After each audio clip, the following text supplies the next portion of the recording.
Good afternoon, ladies and gentlemen, and welcome to the panel discussion entitled Approaching Standards to Transform the Army's Network.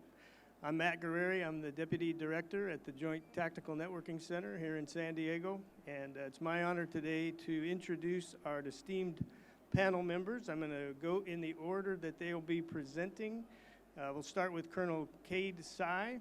Colonel Sy is the Chief Data Officer at the Network CFT cross-functional team within the Army out of Aberdeen Proving Ground, Maryland. He supports Major General Jeff Ray, been in the position for about 18 months, infantryman, and also a ORSA from the Army, Operations Research and Systems Analysis. We also have Mr. Nick Sachs. Nick has been the Deputy Program Executive Officer, Command, Control, Communications Tactical, for about a year now, and he also is out of Aberdeen Proving Ground, supports Major General Tony Potts, the PEOC 3T. So we welcome Mr. Sachs.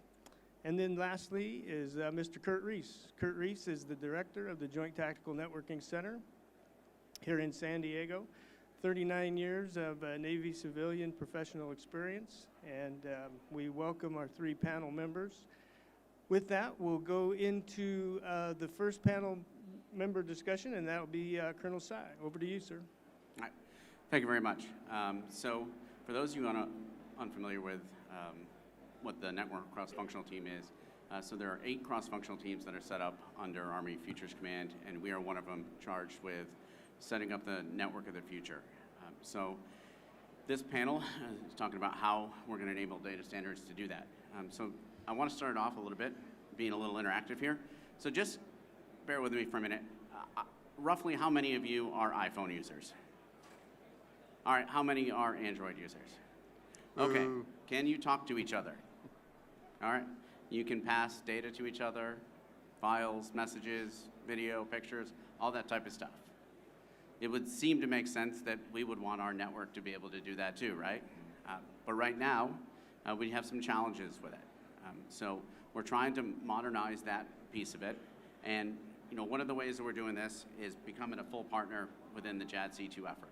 So we see this as a significant effort for all the services going forward in the joint community and as well as our coalition partners. We're going to focus on 4 areas of this. It's going to be transport agnostic, data centric, have a modern security architecture, as well as SEMA dominance. So when I'm talking about transport agnostic, we want to be able to send our information over any means possible. We want to have an automated pace plan. We don't want to be relying upon one network only. We want to have multiple options as we progress forward. So this needs to be done through something that has high throughput and a low latency, and then has multiple path transports as well. Data centric is about setting our main piece of data as our main piece of equipment, basically. So we're going to focus on securing the data versus just plainly securing the systems going forward. That'll allow us to share data more easily and be able to share it with more people. So this is targeted towards being able to help try to start breaking down a lot of these solutions that are heavily dependent upon cross-domain solutions, so that we can build out our coalition and our mission partner environments without a heavy reliance on cross-domain solutions. It'll bring all of our efforts, our tactical cloud efforts, our AI ML efforts, it'll help enable all of these efforts. The security architecture is going to be supporting all these different data sources as with identity management, and it's either going to be focused on some sort of either role or attribute-based management. And so this is an important part, because once we have all of the data, we need to be able to say who it can go to. If you just think real simply about banking apps, pretty much everyone here has a banking app. And then you can access all of your information in that app without ever worrying about if your information is going to be seen by somebody else. There's a front end and a back end, and those two talk to each other, and they make sure that your information is only viewed by you, that you can see all the same information as everybody else. So if you think about it in terms of a country, we want to be able to bring in a mission partner, have their controls be based and centralized and managed. That way, we can enable them to see the information that they have access to, and only the information that they have access to. The focus is on enabling sharing versus protection. We want to enable all that sharing. We still want to protect the information, but our process that we're going to go through is going to be heavily dependent on this security architecture. And then with SEMA dominance, it's all about securing our information. We do not want any of it to go out to the adversaries, so we want to be dominant in SEMA as well as all of our protection. So these attributes, and then all the work we do with our joint and coalition partners are all helping to enable JADC2. The Army has an effort called Project Convergence, and this is part of the Army Campaign of Learning, which is all about enabling all of this joint and coalition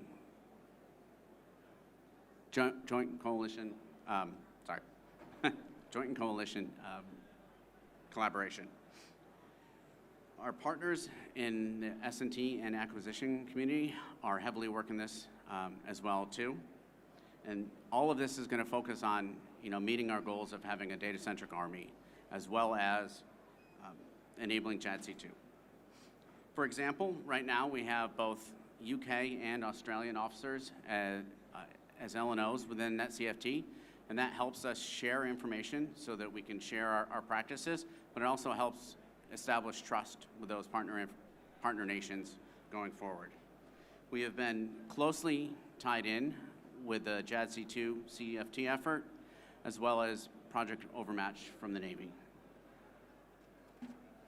With both of them participating in exercises, hopefully, or in the near future, using the Combined Joint Systems Integration Lab.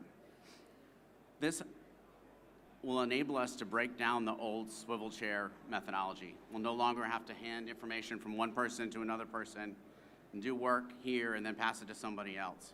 It's gonna allow these faster data exchanges so that we can get the right information to the right person at the right point in time.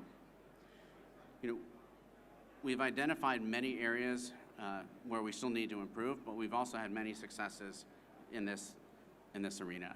One of the things we're looking at right now is data overload. Trying to understand what are the actual information requirements for commanders at echelon, so that we're not just giving everybody a massive amount of information so much that they go into analysis paralysis and can't make a decision. We want to make sure that everyone has the access to the right information at the right time, but we've also recognized that people are important to do this. So the Army is working to develop the right people to help manage these type of systems, to build these type of applications, and understand how to work with data. The data fabric that Mr. Sachs will talk about afterwards is a key contributor to JADC2, as well as the Secretary of the Army's #2 priority, which is to enable a data-centric Army. We have been using this in several different exercises, and it ends up becoming a leave-behind capability. So instead of giving someone a capability and then taking it away from them, we are leaving these capabilities with the units. For example, USERPAC is using it in their campaign of learning over the next couple exercises over this year, and that way that they can continue to mature and develop the technology, but also develop training on it with their personnel, and it'll help feed PEOC3T as they conduct DevOps with other organizations, and then ultimately make a better product going forward. And that is all I have. All right, thank you very much, sir. Just a little admin, we're going to have each of the 3 panel members share some information, and then we'll open it up to questions at the end. As those questions begin to formulate in your mind, we'll just ask folks at the end of all 3 panel remarks to come up to the microphone, and I'll just guide you up through the question and answer. So thanks, Colonel, and over to you, Mr. Sachs. Okay, thanks. Good afternoon, everybody. My name is Nick Sachs. I'm the Deputy PEO for C3T within the Army. Our Program Executive Office is responsible for acquiring and fielding the Army's command and control communication systems at the tactical level. So we acquire everything from tactical radios to SATCOM systems to mission command applications. the relationship here to, with Colonel Sy and the network cross-functional team, the way we explain it is Futures Command through the network cross-functional team. When we talk about network modernization, they are the what. They talk about what the Army needs in their modernized network. And as their partner, the PEO talks about how we're going to make that happen. So they're the what, we're the how. We have the acquisition authorities and expertise to acquire and field capability for the Army. I know it's first I'd like to thank you all for having us here on the panel today. It's good to be an Army guy in a Navy town, so we appreciate the hospitality. I also understand, someone told me before, that we're the last thing between you and happy hour here on the floor, so we'll do our best to get you there early so you can get in front of the line, but do appreciate your interest in coming out today. So what we're doing within the Army, within PEO C3T, and how we're modernizing the network, a few years ago, around 2018, we shifted from kind of what we call big bang acquisition, where you get a requirement and you go and develop it for a number of years, and then by the time you're fielding it, that requirement and that technology is probably obsolete, and then you spend 15 years fielding that and 30 more years sustaining it. And we went into what we've called capability sets, so a capability set construct where every 2 years we're iterating on what the Army's network capability is. And we do that for a couple of reasons. One is to stay responsive to technology as it advances. So there's a window every 2 years where we can insert new technology as innovation happens, and maybe something's not quite ready to be fielded today, but 2 years from now it might be ready. We want to make sure we have a means of taking that in and fielding it as part of our capability that we provide the Army. The second reason is to encourage innovation within industry. So on the one hand, if I'm an industry person, it may not be good to hear that I'm not going to get that 15-year production contract. However, not everybody wins the 15-year production contract. So if you don't happen to win, there's going to be another opportunity right around the corner to compete. So we want to keep competition alive, and so that our industry partners can be creative and innovative and give us and the soldiers capability they need.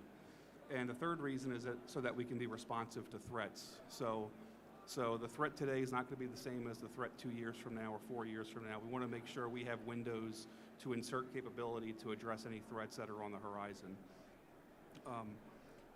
We'll keep that. I'll touch on this a little bit later, but some of the observations we've had from Project Convergence, recent experimentations from the real life happenings in Europe and in the Pacific is that there is a large volume of data out there that the warfighter has access to. There's a value to that data.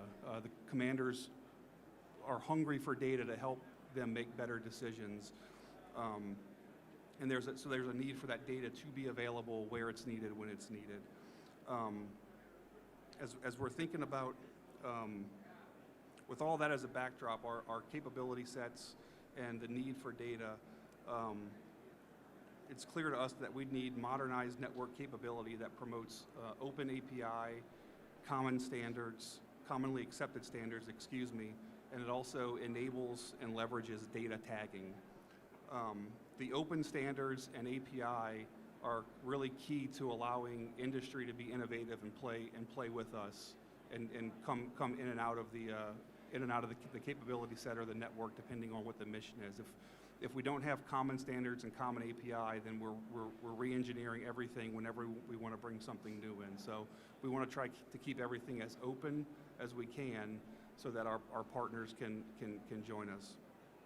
Data tagging is critical to moving and exposing data where it needs to be, at whatever echelon, when it needs to be there, without having to set up and secure a new network every time we want to move data. So the nirvana somewhere in the future is that we break down some of the security silos, and there's some sort of an ICAM, Identity Credential Access Management infrastructure, that knows, based on who you are and what role you have or attributes you have, that you have access to certain data. It doesn't have to go through cross-domain solutions, or we spend less time securing networks and more time moving data where it needs to be.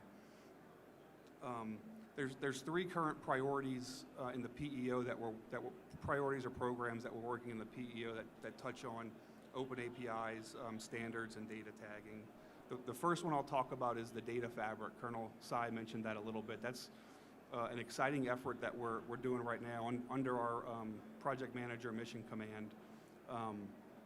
And we call it the tactical data fabric. You might hear if you listen to the Army leadership speak, sometimes they might call it a data mesh. There's probably people in the audience who are much smarter about data and data engineering and data science than I am. I don't want to get into the semantics of data fabric versus data mesh. Basically, what we're doing is we're acknowledging that there are data domains within the Army and within the DoD that produce data and produce data products. And what we're looking to do in the Army is have those data domains make their data products available. They own their data. We want them to make their products available, and we're going to build a kind of an abstraction layer that can go get data where it's needed. So a commander using our command post computing environment will be able to reach into different data domains using distributed queries to get the data that he or she needs, that the commander needs to make a decision. So when a commander is executing mission commands, so they might be doing a fires mission, they might be looking at what their combat power is, so they need logistics data. They don't need all the data everywhere. They only need the specific data they need to make that decision. So we'll never have enough throughput, enough bandwidth to get them all the data for everything. So we need to be able to tag the data smartly so we know what data it is and what its relevance is to the different decision-making processes. So when that commander or the commander's G-staff or S-staff needs to find out the answer to a question, it can go find that data wherever it lives and bring it to them. So the common standards are really important here when we talk about data with respect to the data fabric, because the Army will never fight by ourselves. So we're always going to have our partners in the Navy, the Marine Corps, the Air Force, and coalition partners with us wherever we go. So I can tell you we work very closely with the other services. There's actually a team from PEO C3T out here in San Diego this week, meeting with a team from the Navy, doing deep dives on data and data structure and how the Navy's doing data. We're sharing with them how the Army's doing data, because what we want to have is some sort of common standards across services and with our coalition partners on the data schema. What is named what does that mean, how do you structure it, so that you don't have to do, the more common we are at the data level, the less translation we have to do between systems and between services. And there's a term you might hear about machine speed that allows some of those decisions to be made at machine speed if we don't have to translate the data all the time. Another effort for us is the Unified Network Operations Program, also called UNO. We kind of see UNO as a linchpin of the modernized Army network, the Army Unified Network. So UNO will provide the Army the ability to plan, monitor, secure the network. We're developing it. This will be a new start program in FY24 for the Army. As a program, we have elements of it out there right now, but as an official program, it'll start in FY24. We're currently developing with Johns Hopkins University an API middleware layer for UNO that's going to have open APIs. It's being built to industry standards, and the idea is within the network there are a lot of individual tools that are used to plan, set up, monitor radios or SATCOM terminals or whatever it might be. All these different things we have. The middleware API will allow us to connect those variety of tools into a common user interface. So the soldier has one common look and feel application in order to plan their network, monitor their network, look at the performance of their network. So the key with the open APIs and the middleware is as tools on the back end change, so again, going back to that capability set construct of making incremental improvements every 2 years, as those back end tools change, the middleware will allow that user interface to not change. So the user interface will remain relatively constant. We can change it when we need to, when there's a reason to, but we're not going to change it because we swap some tool in the back end. The middleware is going to be able to take that. So it's important for us, and of course, we'll share that with our industry partners when we have it, because we want you all to be aware of what that open API is, so that as you're building tools, you know what we want you to build them to. I think if UNO is, we're looking at a lower tier tactical planner. So how do you plan, monitor tactical radios, lower tier internet, and upper tier tactical planner? How do you plan and monitor upper tier internet, SATCOM type systems? And then there's an ICAM piece to it for identity credentialing and access management. It's easier to say ICAM. But that's, like I said, it's a new program, FY24. There's going to be an RFP coming out later this year for that. So that's something, if you're interested in that space, to keep an eye on. The last one I'll talk about before turning it over to Kurt is an effort we're really excited about in the Army. And that is CMOS. So hopefully that's a term that's familiar with the audience. C5ISR / EW, electronic warfare, modular open systems. I can't remember all the S's. But within the Army, you might hear us, we might call CMOS another term, CMFF, which is CMOS mounted form factors. So that's where our office is within PEO C3T, where we're trying to implement CMOS. There are some other places in the Army that have CMOS capable or CMOS form factors. But what we're doing with the CMOS mounted form factor is we're looking at how we can go from boxes to cards with the C5ISR equipment that's mounted into vehicle platforms, both wheeled and tracked, and helicopters.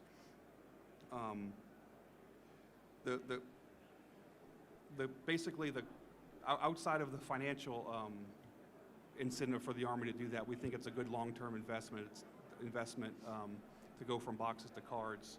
I think what's even more important than that to us is the speed that CMFF affords us. So if we go back to the concept of where I started with the capability set construct of new capability every 2 years, when you talk about introducing a new radio to the Army, and if we want to mount that into a tracked platform, an armored platform, it takes a long time to do the non-recurring engineering to integrate a radio or a PNT solution or an EW solution, whichever, pick your C5ISR solution. It takes a really long time to integrate that into a armored platform. It's measured in years, not months or weeks. The concept with CMOS is there's a common chassis that's mounted into that same space, and we have capabilities on a card that's built to a common standard. We're using the SOSA consortium as the standards body, so it's an industry standard. So when that new capability is available, there's some new waveform, some new electronic warfare capability, some new PNT capability. We don't have to re-engineer how we get that into the vehicle. We just pull a card out and put a card back in, and it's that simple. So that's, at my level, it's that simple. At the folks who are working at the technical level, it's much more complicated than that. I give them that, but so it's some of the challenges we see are we want to make sure from the Army's perspective, we want to make sure that to the greatest extent possible, the cards really are plug and play, that there's not, certain cards aren't baked to work better in chassis than other cards are, that it's really, I pull this radio card out, I put that radio card in, I get the same performance. We think there's probably going to be some challenges that we're going to work through with power amplification. How do you meter the power per card? Some cards might require different levels of power than others. How can the cards share radio heads? We don't want there to be a one-to-one correlation between cards and antennas on the top of the vehicle. So it probably won't be one antenna for the whole thing. So how do we manage to share antennas? I know there are some solutions out there today. So as we work through this process within the Army, we look forward to collaborating with our industry partners. And again, we're never doing this alone, so we want to make sure we can interoperate with our joint partners. Part of the reason why we're out here in a Navy town is what the Navy's doing is important to us, and it's important that they know what we're doing so we can leverage each other. So I think some future world, there's a Marine Corps battalion that gets task organized to an Army brigade to do some mission, right? And the Army says, hey, we're going to use this capability, whatever it is, capability X on this mission.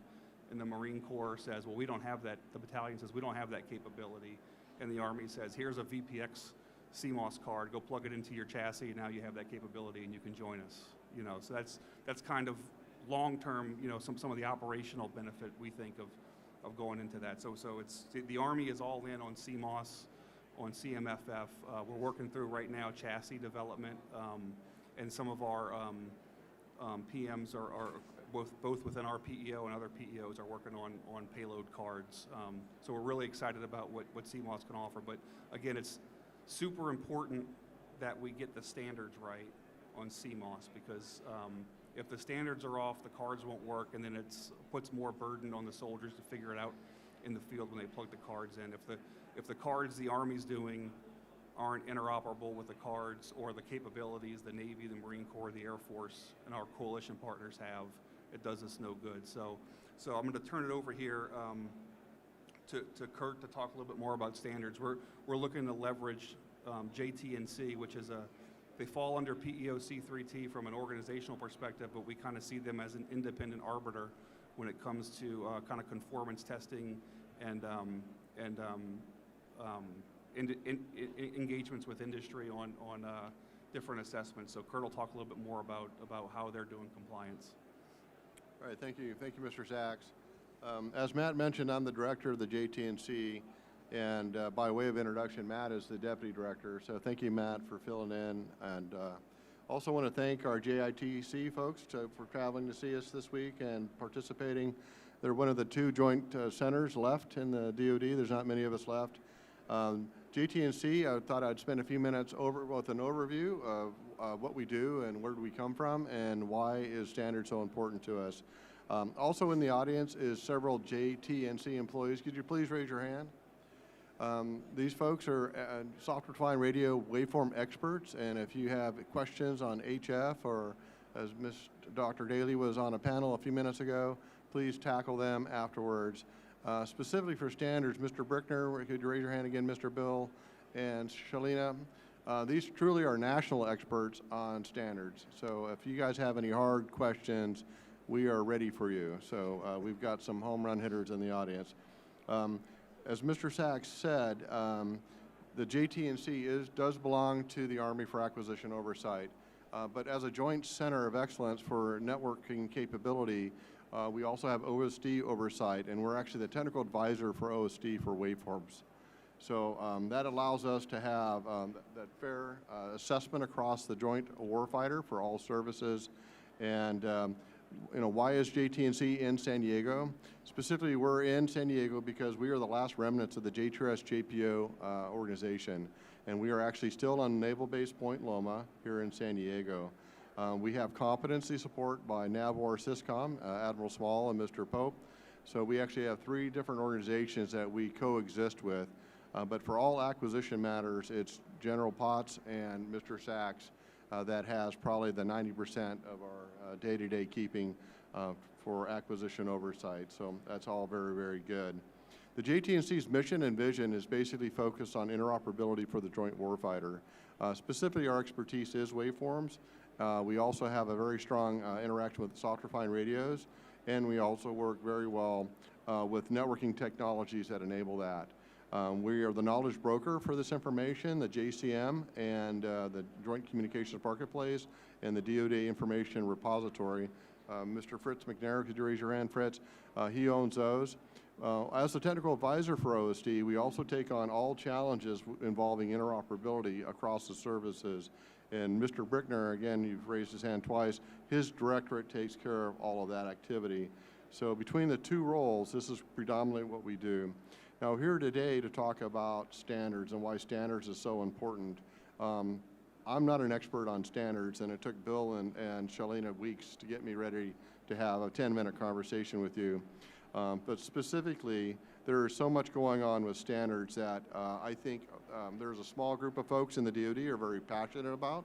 And the more I know, the more I gain knowledge on, the more passionate I get about it. I found out the JTNC leads and manages several of these working groups for open systems architecture at work throughout the DoD. I found out that there's hundreds of corporations that are involved and several hundred employees that dedicate time and energy to these working groups. JTNC is also trying to find that commonality for common test framework activities to allow guidance implementation and compliance, as Mr. Sachs said, for what we do for open systems architecture activity for SOSA. We're deeply involved with the standards and the alignment, the technology migration of the standards, and making sure that we build it as a community of interest so those standards allow interoperability, hardware, software, firmware, interoperability, so we can allow the mission and vision that Mr. Sachs articulated about ensuring that if he has a change in his requirements, that change does not bring down mission readiness or impact affordability for his PEO and PMs. We also are trying to create a community of effort to provide guidance for activities. We have best practices. We have procurement guides that we offer. We have other tactical radio overlays. So basically, these are documents that teach you how and guide you on how to build radios to be interoperable. We create all this information and store it on the Joint Communication Marketplace that Mr. McNair manages, and we use this to host many, many different activities for Victory, MORA, and a lot of other acronyms. So I am learning to be more passionate about standards. I think the why for standards is for all the reasons that PEOs and PMs take control of programs. We are all challenged to be faster, more efficient, affordable, take advantage of improvements to life cycle and supportability, and at the lowest level to be interchangeable to allow maximum interoperability. So I believe standards application across services to the lowest level is something we should all be passionate about. The JTNC sees this as a growth area. We plan to continue to partner with our joint services. We're very excited to be partnering with PEO C3T for CMFF as defined by Mr. Sachs. That is a very excellent way forward. The Navy also has similar efforts in the Navy. And so our goal is to aid and assist these technology areas across the DoD. And we've got a lot more to say, but I look forward to your questions, and hopefully we can provide information that will aid the conversation. All right, thanks, Kurt. Thanks, all three of you gentlemen. As those questions have come to mind, if you do have a question, I'm going to ask the first one just in general to the panel here in a moment. But if you have questions that have come up, please do make your way to the microphone in the middle of the aisle. And I've been asked to remind you that just to speak directly into it, they do not have the capacity to turn it up or down. So as you come up and think about that. But gentlemen, appreciate your comments again. I know I speak on behalf of all of us.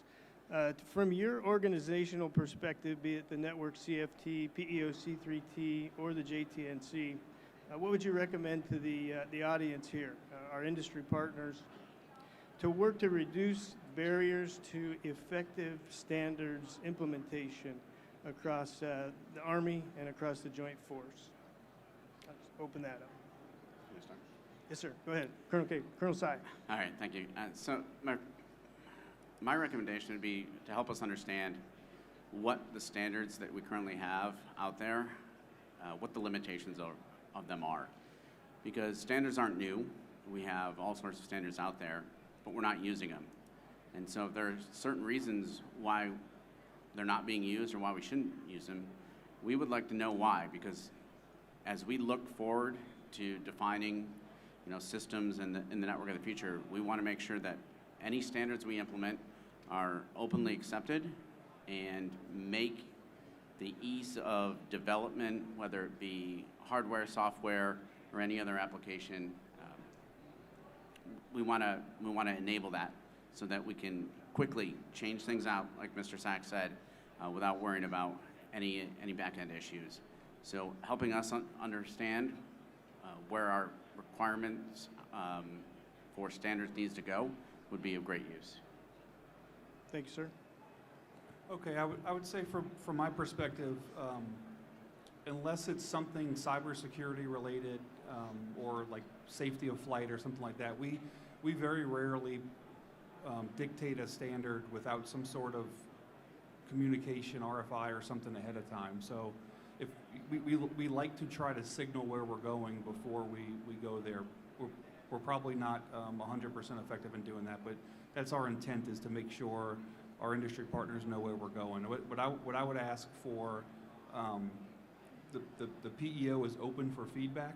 You know, we like getting feedback from soldiers as we're developing the network.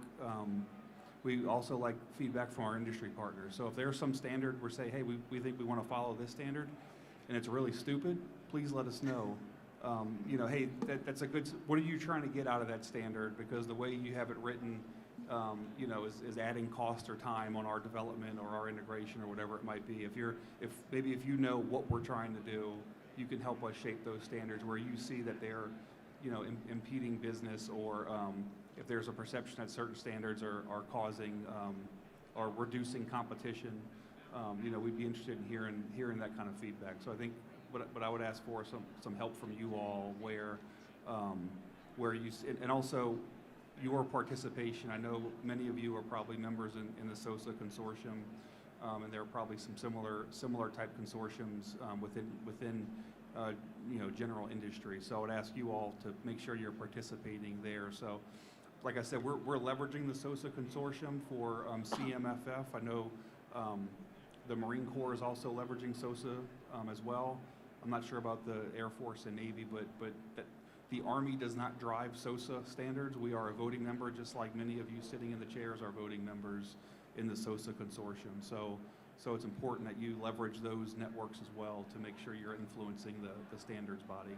And like I said, feedback is priceless from you all, because you see things from a different perspective than we see them. And I think if we can have the conversation about what we're trying to do, you know, sometimes we can change how we're trying to do it, or the levers that we're trying to pull to do it, and we can get to a better mutual solution with good partnership. Thanks, sir. Thank you, gentlemen. To build on both of your comments, I'm kind of surprised that SOSA is not being driven to the lowest level within industry. In fact, if I was in industry, I'd be asking my leadership, why are we not doing more of this type of activity? Clearly, the government has set the demand signal that, as even by Admiral Small for Overmatch time, he has to field products and epics, which are monthly quarters. He doesn't have time to go on these extensive, long acquisition trails. Not only does he want rapid acquisition, but he wants to be able to make changes, and that has to be done affordably. And I think both of those are really driving the value of SOSA. So, you know, from an industry perspective, you know, for folks that are in industry, you know, why is this important? This is where the government is going, and this is where we need to go together. My recommendation is get involved with your corporate resources, and get people going to these activities. There's many different coalition activities. Register in the JCM, our Joint Communication Market Tool, will guide you to who and how to do this sort of things. Our experts in the room can also help you with, you know, where to go and how to get involved. And the meetings, go to the meetings. The next one's in Fort Lauderdale in July. I just saw the nod from my wife in the audience that maybe that's something we should do. So I think it's a good idea. So I think that's why. And I think even leaders like myself have to become much more knowledgeable about SOSA and the value stream to the government. So I think this is the only way we're going to afford to be agile in the future for interoperability. Thank you, gentlemen. Any questions from the participants in the audience? Yeah. Sorry. Sorry.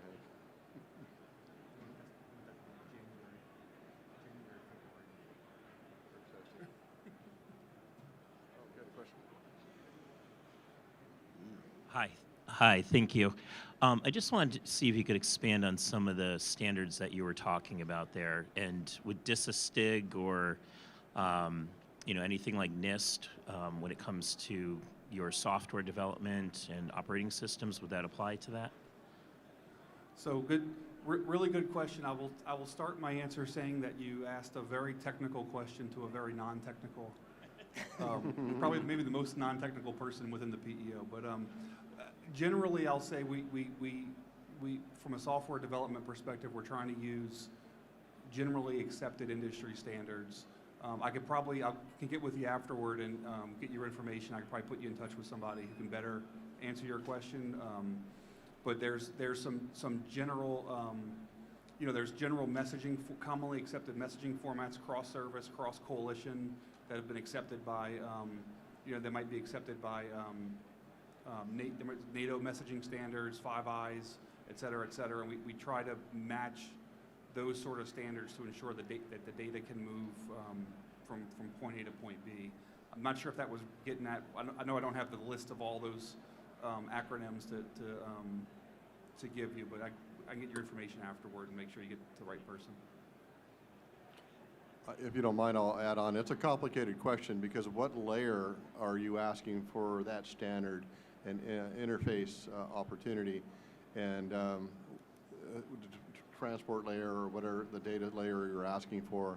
I do believe I have two experts in the room here, Shalina right up front. She would love to answer your question in great detail. So I won't spend any much more time on that, but I know she'll hit a home run. Go ahead, sir, and if you would, just announce your name and organization. My name is, can you hear me? My name is Sohail Merabanzo from Hughes.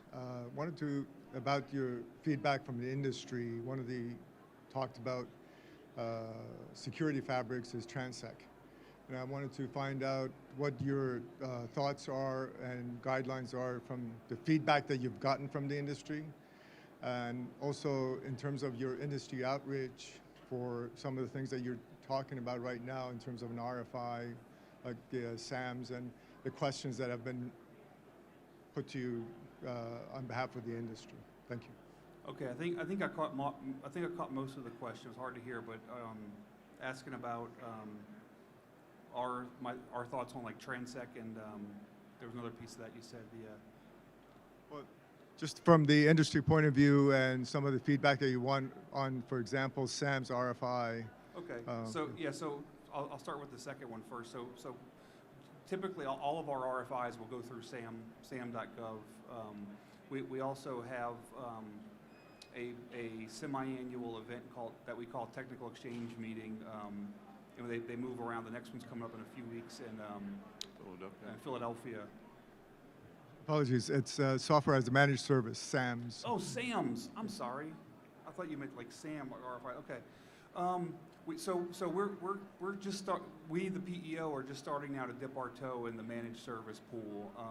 We're starting off with SATCOM as a managed service. We have there should be an RFI coming out within this month. I think maybe this week, but I didn't want to say that in case it didn't happen this week. But I think it's supposed to be this week. That we're using the Space Force office for that effort. But we're running a pilot on SATCOM as a managed service, and we're kind of looking at some of the different models of how everything from we're buying a managed service of the whole network end to end, and the user just comes in and plugs in their laptop and then kind of scale down from that. And we're looking at a number of different use cases within the Army and which of those models might make sense to use in the Army. We are pretty much throughout the whole portfolio. Our portfolio, we're looking at those different slices of the portfolio, look to see if there are managed service opportunities. So software as a managed service is one that we will look at. We haven't quite gotten to that bridge yet to look at it, but it is something that we're interested in. The other piece with feedback on Transec and security from industry, typically there's a, and this is with both industry and the user, is there's a competing forces between simplicity and security. And I can make things really secure and then they're hard to use or they're cumbersome, or I can make them really easy to use and flexible, but they're less secure. The answer is probably it depends on where we need Transec, how much Transec we need, how much security we need. There's some discussions in the Army on encrypted radios and what's the right echelon, or are there echelons where where we're down enough lower that the data is perishable, that we don't need to encrypt, and we're not doing anything off the seat of our pants. We're going through analysis to work through the secondary and tertiary effects of any decisions like that before we do anything. But we want to make sure that some of those security requirements sometimes can act as a barrier to entry for industry. So we're doing what we can, and CMOS is actually an example where we think, as a business model, where we think if we can figure out ComSec and CMFF, that might allow some of those people who develop some of those C5ISR payloads who haven't gone through the Type 1 process with NSA, it might lower that barrier to entry to work with us if they don't need to go through that NSA process. If we somehow solve ComSec somewhere else, a lot of hand waving there about how we're going to do that, but that's where we're trying to get. We're trying to take some of those barriers at a higher level and allow the innovation to happen outside of those constraints. Hopefully that answers your question.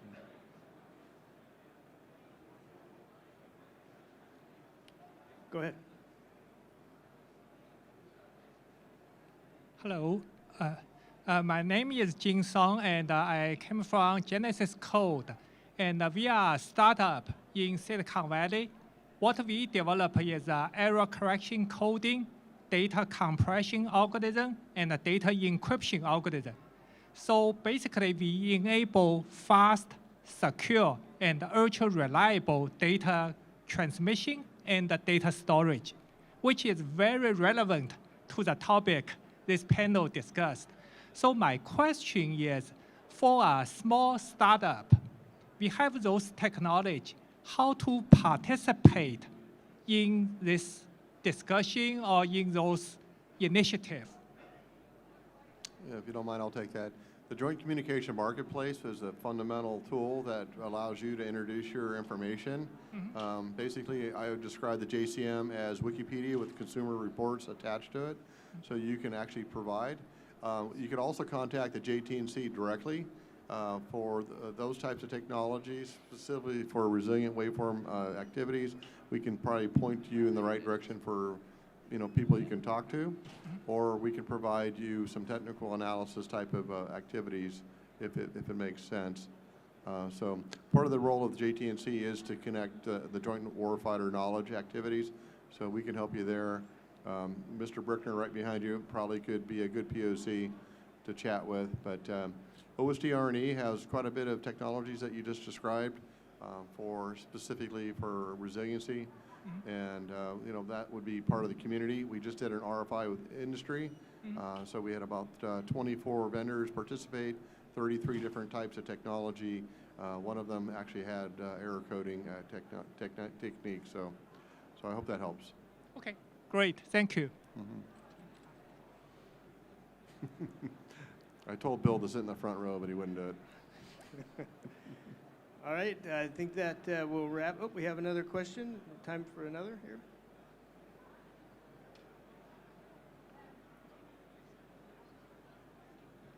Hey, good afternoon. Casey DeRozzo with Microsoft. My question's more for you, sir, around your need for a common data mesh solution. I have also heard similar things out of First Core and MDTF and USARPAC. My question is, are you seeing from your side the blocker being more around data tooling and visualization, or more of a networking transport issue? And how is PEO C3T organized to approach those problems? I'm happy you're hearing similar things from First Core and MDTF. So with respect to what we're doing with the Tactical Data Fabric right now, we're partnered with USARPAC on what we're calling a campaign of learning. So there's a number of experimentations and exercises within that AOR throughout the summer, and we're partnered with them kind of as our DevOps partner to do some iterations and on the development of our Technical Data Fabric solution. So I think I don't know, we haven't run into the issue yet where transport is the constraint. I think we're still working through how to get the data exposed and know what the data is, so we can do a meaningful query to get the data. So we're still kind of building the architecture of where we're going to have our, what we're calling tactical data nodes and master data nodes that are going to kind of store some of the information. And it has been more of a how to extract data from some of those enterprise systems, and then how do we deal with the volume of unstructured data versus not having enough transport yet to move the data. So I think one thing you'll hear some people say who've been on some panels in the recent past is the Army doesn't have a data problem. We have plenty of data.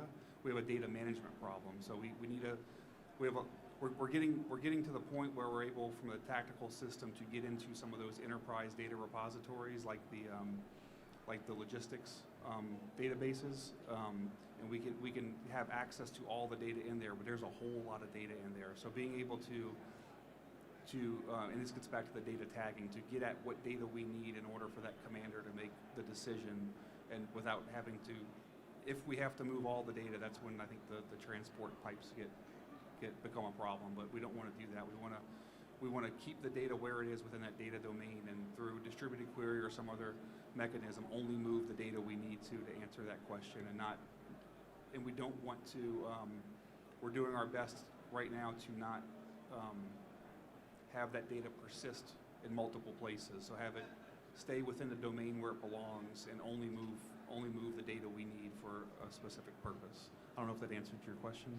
It does answer my question. And which PDM out of PEO C3T is working around that?